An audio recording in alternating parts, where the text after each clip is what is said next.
Многие собственники, особенно из России и стран СНГ, пытаются оценивать и продавать свою недвижимость на Северном Кипре по тем же принципам, как привыкли у себя на родине. Но почему-то не всегда это работает. Вот в этом видео мы как раз разберем, в чем отличие рынка недвижимости Северного Кипра от рынков России и стран СНГ. Смотрите видео до конца, потому что в конце как раз будем обсуждать, что с этим делать. Первое отличие, как ни странно, это правовая система. Если в России у нас есть единый Росреестр, который, между прочим, открытый, можно получить к нему доступ, государственная регистрация, все прозрачно и понятно, сделки происходят в банке, либо с аккредитивом, либо с безопасной ячейкой, все регламентировано, и самое главное, на любом ресурсе можно прочитать закон и понять, как он работает, то на Северном Кипре человеку, который привык жить и мыслить вот в такой правовой системе, начнутся вопросы. Начнем с того, что в сфере недвижимости здесь есть две юрисдикции. Внутренняя правовая система Турецкой Республики Северного Кипра, которая не признается больше нигде, и, соответственно, международное право. Отсюда вытекают разные особенности, типа происхождения титула, их разные виды, там, турецкие, обменные, вот это вот все, что уже может вызвать путаницу. А если вы откроете и почитаете законодательство, то выяснится, что трактовать его можно по-разному. Любой документ и любой договор разные юристы могут трактовать по-разному, и, соответственно, сделки сами происходят либо у нотариуса, либо у адвоката, который тоже может трактовать все по-разному.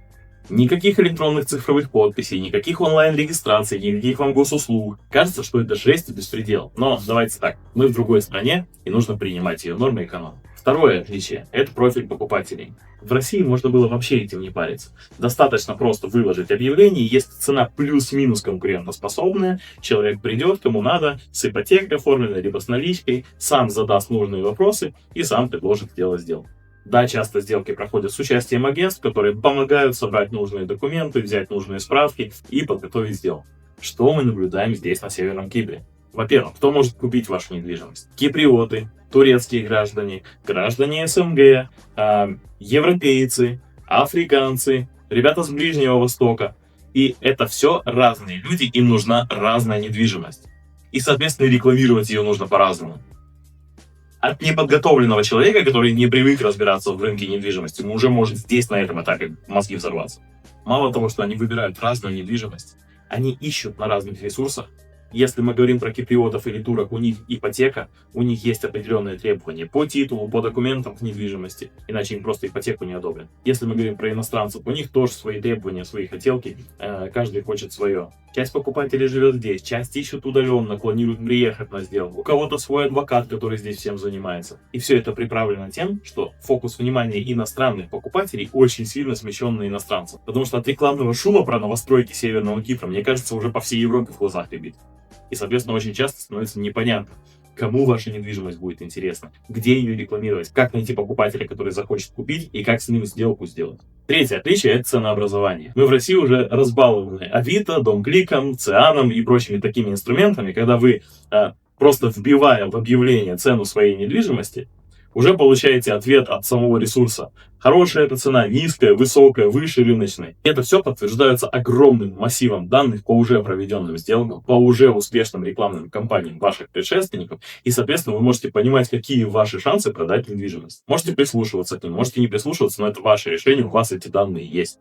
А здесь на Северном Кипре нет ни одной публичной базы с фактическими ценами сделок. А самые популярные ресурсы по рекламе недвижимости не ведут никакой статистики по успешности рекламных объявлений.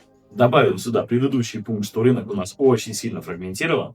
А еще добавим сюда, что цена очень часто зависит от документов, от типа титула, как он разделен, не разделен, получен, не получен. А еще сюда добавить этаж, удаленность от моря, вид из окна. Как вообще адекватно определить цену недвижимости? Собственникам зачастую остается только определять на глаз, ну либо по слухам о том, что сосед в прошлом месяце в соседнем блоке продал там за какую-то определенную сумму.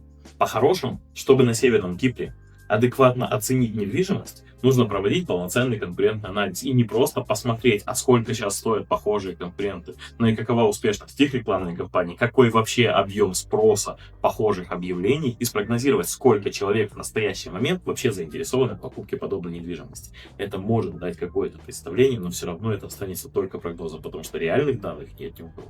В России агентские услуги уже более 30 лет. И там рынок этой услуги уже более-менее стабилизировался. Есть крупные игроки, у которых есть стандарты качества и определенные регламенты работы. Есть более мелкие компании или даже частники, которые, чтобы завоевать доверие своих клиентов, вынуждены работать хорошо. Есть закон об оферте, обязывающий, что если вы сделали рынку предложение, вы обязаны продать по этой цене. Что мы наблюдаем на Северном Кипре? Рынок перенасыщен агентами. Здесь в свое время каждый таксист был риэлтором, каждый продавец в магазине был риэлтором. Многие работают с продавцами недвижимости как? Закинул к себе в базу, чем больше у меня объектов в базе, тем больше вероятности, что кто-то что-то там купит. И самое главное, нет вообще никакой ответственности перед продавцом. То есть вот вдумайтесь вот в этот момент. Ваш объект, неважно, продаете вы его вообще или нет, имеет право рекламировать любой желающий на Северном Кипре. И все, что вы его можете сделать, это вежливо попросить его так больше не делать. На самых популярных агрегаторах мы постоянно находим объекты, которые реально нет в продаже. Их могли продать несколько лет назад, а могли вообще не продать. И нет уже таких объектов в продаже, но тем не менее цены сейчас поменялись, по этим объектам вроде неплохо звонят, а зачем агент будет убирать это объявление, если оно ему покупателей приводит? Что, бесплатные покупатели лишние, что ли? И никаким законом это не регулируется, и никак это не запрещается. Но, с другой стороны, это работает и в вашу пользу. Если в России вы, делая публичное предложение рынку, несете определенные обязательства, то здесь и вы никаких обязательств перед рынком не несете. И вольны тестировать любые гипотезы, делать любые предложения, тестировать любые цены. Окей, не купили у меня за 200 тысяч, я поставлю 180, не купили за 180. Интересно, а если я за 70 поставлю, будут покупать? Поставили за 70, у вас пришли покупатели, стали деньгами перед вами размахивать, а вы взяли и передумали. И по закону вы никому ничем не обязаны. Следующее отличие – это как покупатели выбирают объект. В России все решается на квадратного метра. И даже если фотки не очень, и даже если описание там минимальное, короткое, у вас конкурентоспособная цена квадратного метра для конкретной этой локации, для конкретной удаленности там, транспорта, то покупатель в любом случае придет как минимум посмотреть и убедиться, подходит ему эта недвижимость или не подходит. Здесь все работает совсем по-другому, потому что, во-первых, многие покупатели выбирают удаленно еще до приезда на остров. И им важно еще через картинки, через фото и видео понять, а мне вообще интересно, неинтересно, примерить на себя, а как я там буду жить. И только если интересно, только тогда человек может вам написать и задать какие-то вопросы. А добавьте сюда еще, что сейчас, в 2025 году, количество предложений превышает количество покупателей, и выясняется, что без качественной медиаподготовки, без хороших фото, видео, описаний вообще нечего делать на рынке. Вот и получается, что если вы хотите продать недвижимость на Северном Кипре, но мыслите как дома, то сделали какое-то предложение рынку, выставили его в чаты, цену поставили по соседу, который по слухам продал в прошлом месяце, и сидите, ждете, когда придут к вам долго покупатели и начнут размахивать деньгами. Но они что-то не приходят. Если коротко, научиться выигрывать конкуренцию конкретно на этом рынке, конкретно в это время, конкретно в этих условиях. Если интересно, как мы это делаем, вот, пожалуйста, вам видео, где мы подробно рассказываем, как мы с этим справляемся. Но всегда нужно пойти по более простому пути и нанять себе специалистов, которые уже умеют работать на этом рынке. Сделав это, можно по контактам в описании. Потому что в Dream мы работаем не так, как привыкли на родине, а так, как этого требует реальность, в которой мы находимся. И наши клиенты продают.